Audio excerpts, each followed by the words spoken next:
A beautiful looking stick there, Fernie. On the goldfields of Beechworth, Victoria, I've hit the creek with a traditional 1850s gold rush gold pan, with the aim of working some incredibly rich pay dirt gravel sitting on a floodplain, as well as showing you the difference between modern and traditional pans and something that might be costing you gold.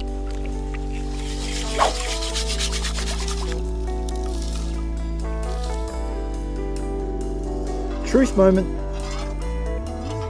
Oh yeah, we're digging there. We are definitely digging there.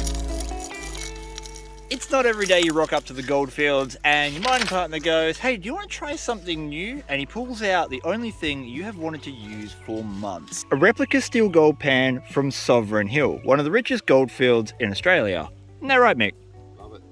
Couple of things about these gold pans. Obviously they don't have those big riffles that you see in modern plastic pans, and that's a good thing because it actually helps you slow down a little bit. And what I mean by that is it actually forces you to use technique and not rely solely on the equipment to get it right. That means proper regular stratification. And lastly, unlike a modern pan where you can swoosh back and forward getting all of the dirt in your pan moving, you want to use a dip and lift method so that the dirt doesn't slide around on the bottom of your pan.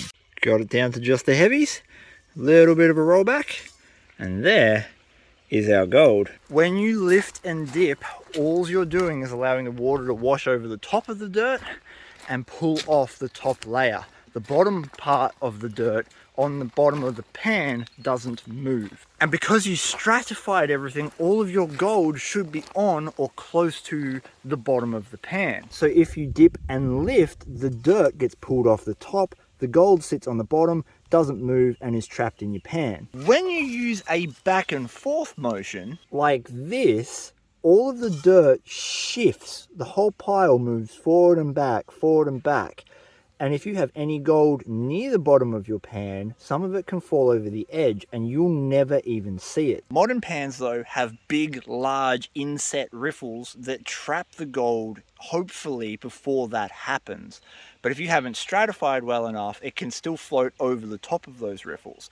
And that's why I always recommend the dip and lift method for the first few strokes of your pan. Ooh.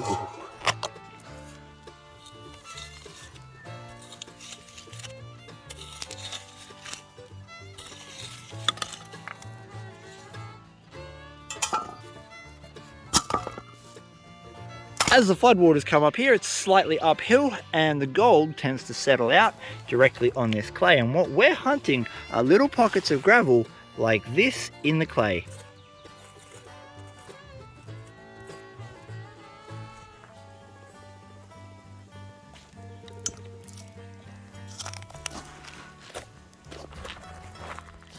Have you found it? No. I can guarantee you Gadsy's going to find it. Home amongst the bushes. Ow!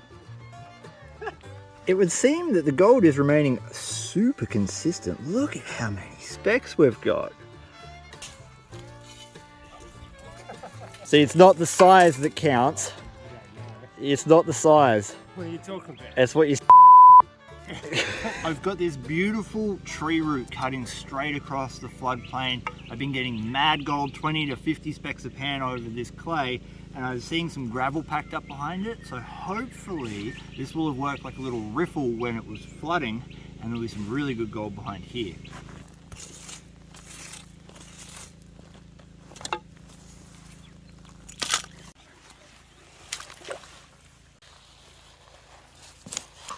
Come on, big bucks, massive deer, 8-point deer, in season, within bow range.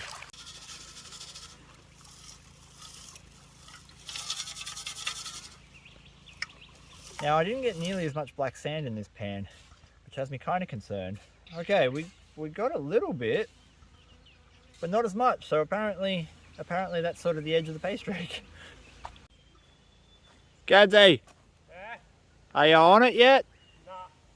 Last time we were here, all of this was producing a lot of good gold, but apparently when you get to about there, the pay streak starts running out.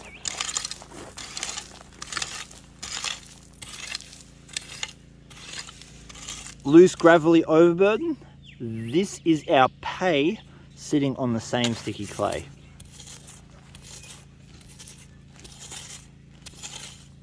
Zoop. I brought the scoop over, I better actually use it. I found this out in the bush, out here somewhere. The creek provides. Taking a sample from across the whole lot, so we get a nice average. And, do you want to film this pan for me? Yeah. Or do you just want to strip?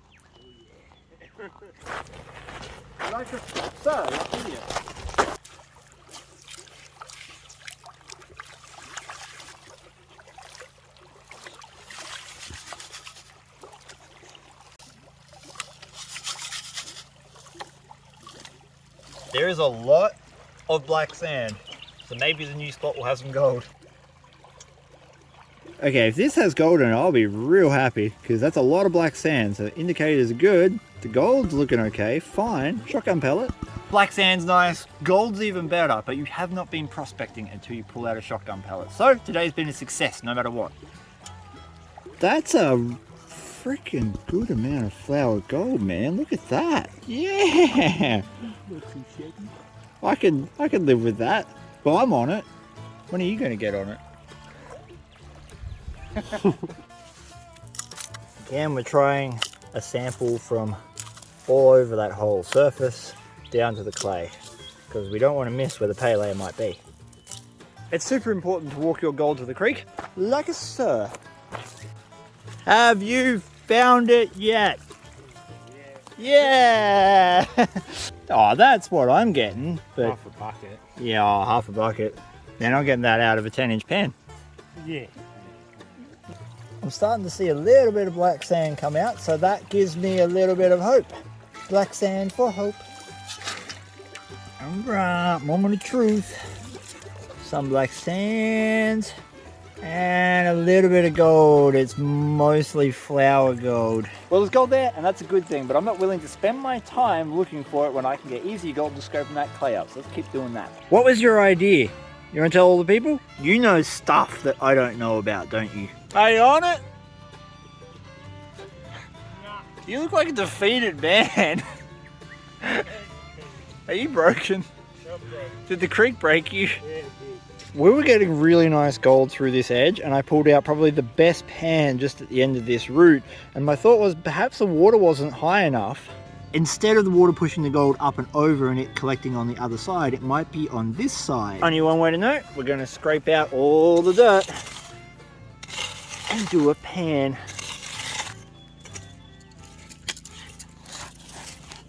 Oh, you're using your Kung Fu Ninja skills on Zach. That's a bit unfair. He doesn't have a stick.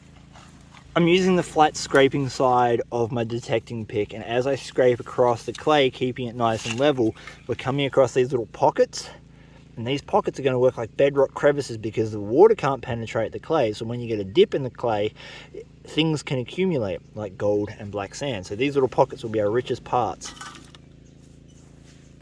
Let's see if my theory is correct and if that upstream side of the root has more gold. Ew, g'day.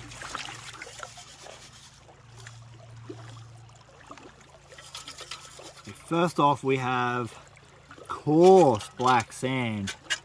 That is ideal. That's what we want. Here we go. Coarse tin, which is good. Oh, we got gold, baby. We got gold. I wouldn't say there's any more there than normal, but that is still quite a respectable pan. At the end of the day, this is what it is all about. I absolutely love finding gold, but I enjoy the peace and tranquility of being on a little creek far more. Num num num num num num num num num num num. Bernie girl has been helping me clear all of the clay in front of that big root, and I just got my next shotgun pellet. We are really mining.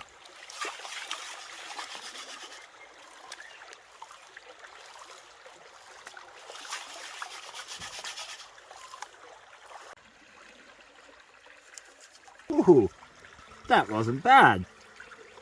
That was pretty good. Yum, yum, yum, yum, yum.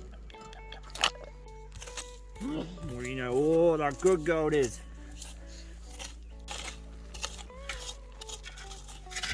Good.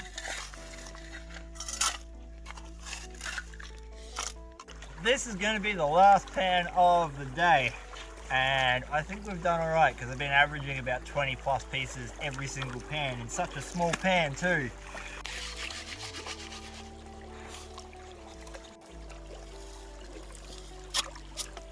We got some coarse, crunchy black sand in there. That is looking promising for the last pan.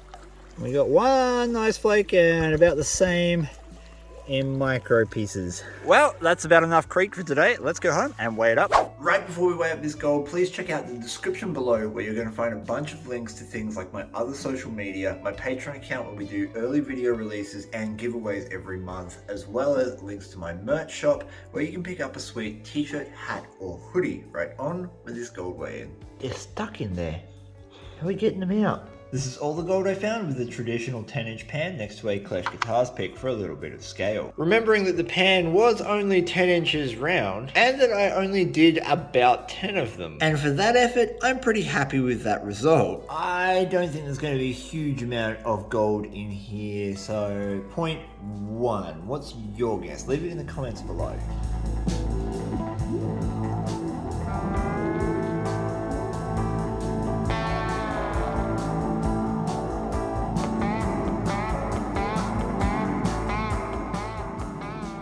I was actually really close for once. 0.105. And that is worth $8.36 Australian at the time of recording. Thank you so much for watching my video. I hope you did enjoy it. Please give your dog a big scratch behind the ears for me. Peace, and I'm out.